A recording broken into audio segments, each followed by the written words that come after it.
So now the third essential element in fixing your credit is expectations. Now, I talked a little bit earlier about folks that I've talked to in the past and just about every day where they call me about fixing their credit.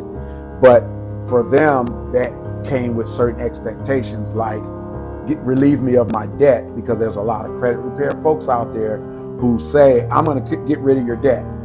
I'm going to get rid of your debt because there are legal ways that we can get rid of collections without you paying them if they are expired through statute of limitations, if they are in error, and if they are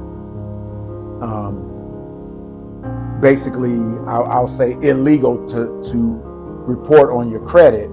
Then we can get them removed and you won't have to pay any money. But any credit repair person out there that promises that they can sweep everything away, any collection you got, regardless of circumstance, that's misleading, because some collections, just the only other way to resolve them is to pay them. But the idea through validation and verification first in every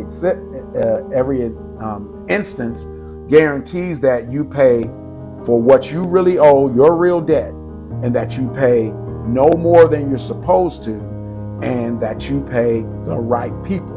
I've seen it happen where people pay the wrong company, because anybody will come along and send you a collection letter and you end up paying someone. They're threatening to put it on your credit report if you don't pay, and it's not even the right company. And they've gotten people, I've had people come to me and show me where that's happened. But like I said, if you want to make sure that your expectations are there, if you're looking to fix your credit, debt resolution becomes secondary. You can do some, but if you think that your collections and credit repair is to get your collections removed no matter what, that's not what it is. That's debt resolution. That's a different service, and that has nothing but a negative impact on your credit.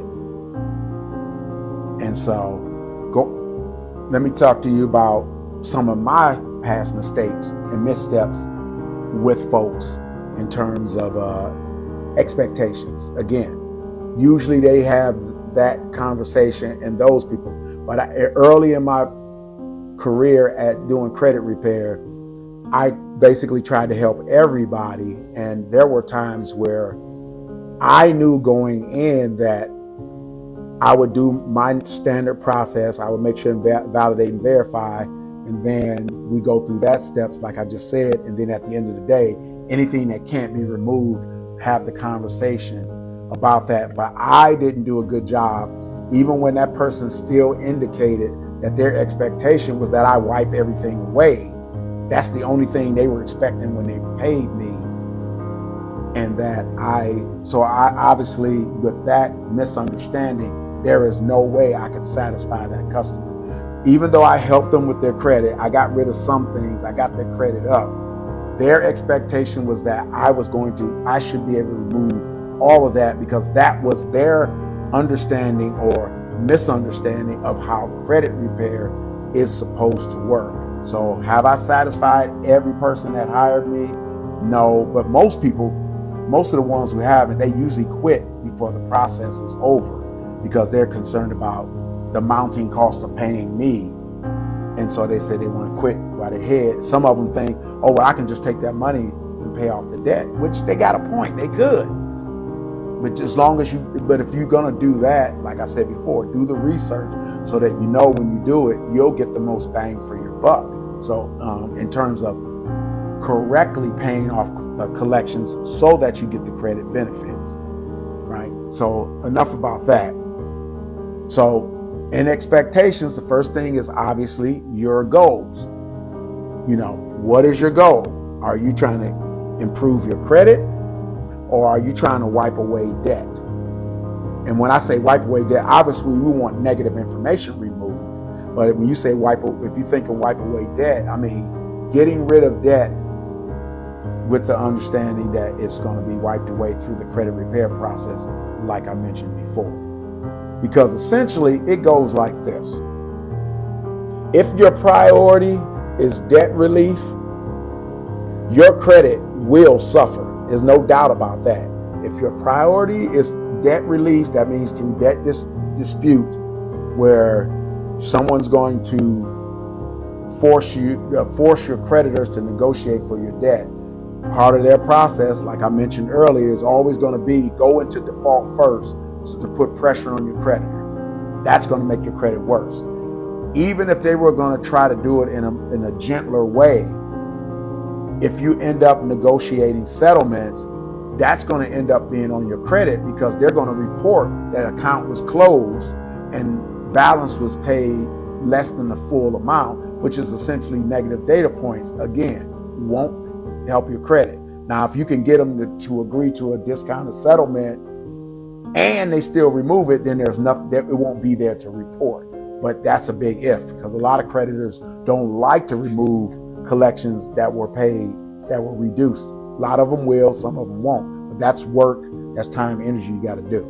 Now, if your priority is to build your credit, restore your credit, make your credit the best that it can be, you may actually experience some debt relief, because like I said, it's part of the process of preparing credit. We do validation and verification of the debt. And then anything that can't be validated and verified, it gets removed. Anything that's too old and beyond statute of limitation, that gets removed. No payment to you. Payments from you, I should say. And then anything that's left, then we have the conversation about paying off that debt to get it deleted from our credit report, improve our file, and by extension, improve our credit scores. So that's the irony of it.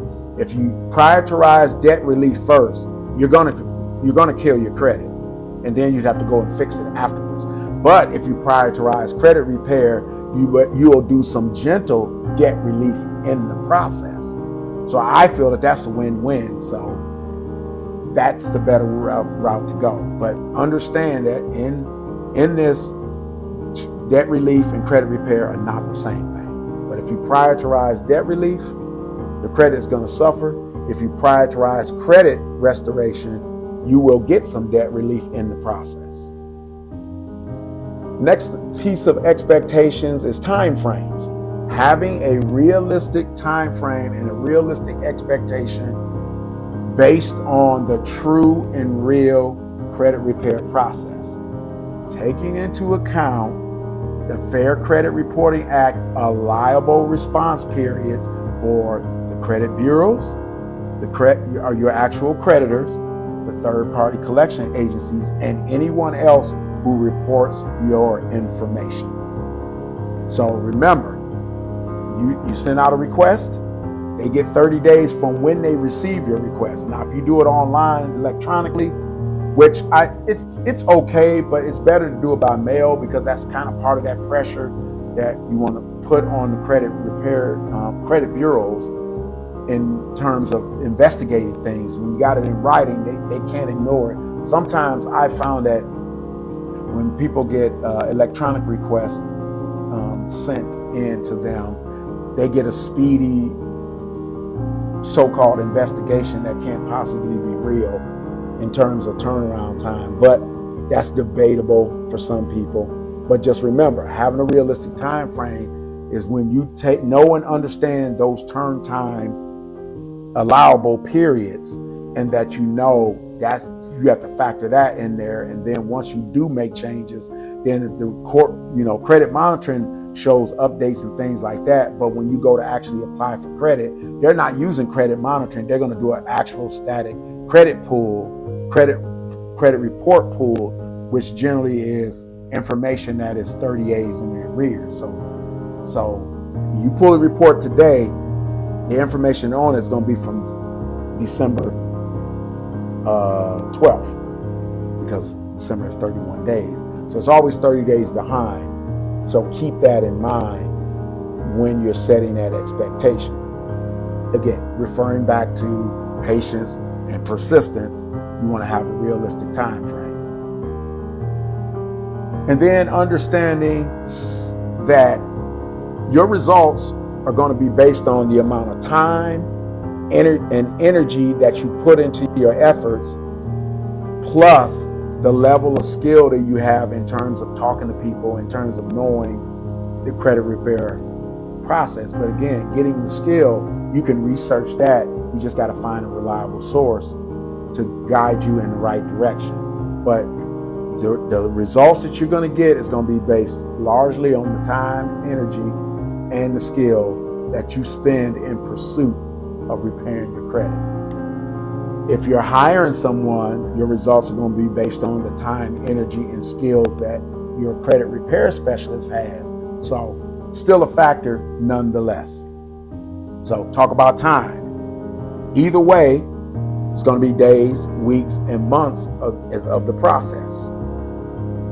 Either way, you're going to have the energy to do your credit repair efforts after work or before work, depending on your schedule. Weekends, Saturdays, some of these places are open on Saturdays, you may have to do it. Off days, afternoons, things like that, which a lot of folks, that's the challenge they find with working on their own credit, but it can be done, sure enough. You just have to take that time to do it and have the energy to do it oftentimes after a long day at work. And then, of course, if you're doing it yourself, you have to make all those phone calls. You have to, and then you'd have to send those letters. Of course, if you hire someone, they're going to send letters. They're going to do the research. And then whether you hire someone or you do it yourself, you're going to have to gather whatever documentation that's needed to support any disputes that you may have about items on your credit. If something's been paid, but it's reporting with a balance, if you got documentation showing it's paid, you got to find it or get it which way you can. If you have to go into an old portal account to get the information and send that in to show that it's been paid, that's part of the process. And then with skills, knowing how to effectively write dispute letters is a challenge. Of course, credit repair specialists, we are very adept at that. But if you're able to effectively get your message out and on what you're disputing and understanding what you're disputing, being able to present your case supported with documentation in a way that's going to get you the best result the first time. Because remember, every 30 days, every time you send something in, you got to wait for it to come back. And then if you did it wrong or if they don't like your answer, now that's another follow-up. So results based on time, energy, and skill go a long way in that expectation. Now, whether you're working on credit yourself or hiring someone, you should still learn and understand at least the basics of the Fair Credit Reporting Act laws, not memorization of the statutes, but understanding what the statute is basically saying in terms of what credit reporting agencies can and can't do. And when I say that, again, I mean the bureaus, the creditors, the collection agencies, what they can and can't report, what they should and shouldn't be doing, and understanding those, that's how you determine how to dispute any negative information on your report. It can't be just what a lot of these places do, that they either just dispute everything and say customer does not know what it is, even though that's not true, or customer says not mine, when they're just going to investigate it and come back. Just saying that is not a dispute. That's people that are doing spaghetti, where they're just throwing random dispute. They dispute everything, and then when they dispute everything at once, then they end up, you get a letter that says that the bureau's determined that with all these collections can't be wrong, or all this information can't be wrong, you are submitting frivolous dispute requests, and then they'll just ignore you after that because they'll say they've determined that you're frivolous. So it's important that whether you do it yourself or you hire someone, understanding the rules about what can and can't be reported on your credit report. And then lastly, if you're hiring someone, make sure you research, like I said before, that they are a reputable company so that you can avoid them, find a company, avoid a disreputable company. Find a reputable company, but even then, you still want to know and understand the law. So when they tell you they have a particular approach to how they're going to help you with your credit, that is something that makes sense and is consistent with the laws and the rules. And so you'll know that you're getting someone that's going to give you good service and going to give you the results you want. All those considerations apply for the most part to either or. Some of them apply to both. When I say either or, whether you fix your credit yourself or whether you hire somebody to fix it. I like to educate my clients because for me, it makes my job easier, because if I educate, which of course some of you can attest to, I educate you and your expectations, then you're not in mystery, and when you don't know what's going on, that creates anxiety. And I actually feel less phone calls. Most of my clients, I do regular scheduled check-ins with them so that we can talk about it. All my clients are excellent with sending me documentation when they receive it in the mail, advising me of emails they get from collection agencies and creditors, and as well as any letters from the credit bureaus, so that we keep the lines of communication going. I can tell them what's the next step based on, because there's a lot of if-thens in credit. If they say this, cool. If they say this, then we got to do something else. If they say this, we got to do something else, type of thing. And so by having those open lines of communications with your credit repair specialist, you can set the right expectations.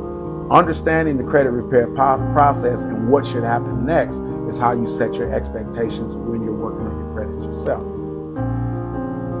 So, in closing, basically, I'm going to talk about going back to beliefs and faith. Faith is the hope for things that we want but not yet realize.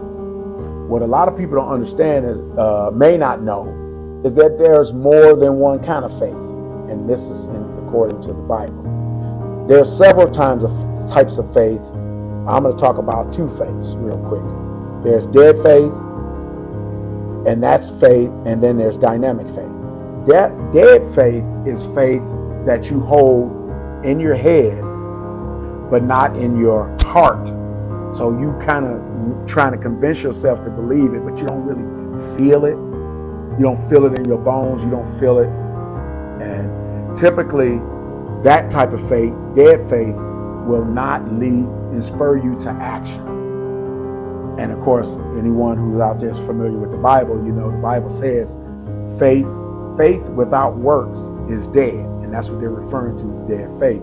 Because with dead faith, you don't be inspired to do any work. So it will not lead you to any action, and you don't normally get the results. So you're thinking you should be doing it, or you're thinking it should work, but you don't take the action to make it realize. The better faith is dynamic faith. Dynamic faith is faith that actually inspires you. And it inspires you to be positive, but more importantly, it inspires you to take positive action, because you'll feel it in your heart. You'll feel it in your bones. When you have faith in a process, when you have faith in yourself, when you have faith in your beliefs, you will take the necessary actions, because you'll be inspired to, knowing that you'll get the outcome that you want. So, I believe that with a belief, the concept, if you believe in the concept of credit repair, which I do, I see it all the time, I see it every day. It's not just about credit repair. It's also an opportunity to have a fresh start. Because, I always talk about my tagline, my mantra, which credit repair means a better credit means a better life, and better credit leads to a better life. And so if you have a belief in the concept of credit repair, and you have a belief in your ability to make the changes, that's a path to success. If you have the knowledge and the understanding of the credit repair process, it's easy to have belief and faith in it. And then if you follow the guidelines and you know that you can do it, you have belief and faith in yourself. And lastly, if you have realistic expectations of the required knowledge and understanding of the realistic actions, you have a realistic expectation of the required actions, and that the result that you want, your desires, are in fact achievable. it will be done. If you believe and you take those actions, it will be done, and you follow the correct actions, it will be done. So I'm going to say this: trust the process and believe in yourself. But I also say trust yourself to do the right thing with guidance and believe in the process. Now I know this is a little bit more motivational, but I just wanted to make sure, because I know that most of the people that I have helped successfully with their credit, when they had a belief in the process, even after having previous doubt, having a belief in me, which I am humbled and grateful by that they had a far better rate of success than folks who were skeptical, suspicious, whatever, and they essentially had the wrong mindset, and they looked for a first reason to stop the process. So don't short yourself. Again, trust the process, believe in yourself. Trust yourself and believe in the process. So hopefully, if you like this video, I would offer you to please subscribe to my channel, especially for all of you out there. Please comment, give me comments. I mean, I've gotten some comments. I've had people tell me I say too much, which I know that I'm working on that, guys. And I don't edit it out, because I'm not trying to memorize things. I read what I have here is an outline. So I'm not reading a script, but I'm reading an outline to keep me on track. Because those of you who talk to me, you know I can go all over the place. But please continue comments. I want to make the videos better. I want to make them more helpful and more informative for you guys. And so until we meet next time, you guys, God bless, and talk to you on the next one. Take care.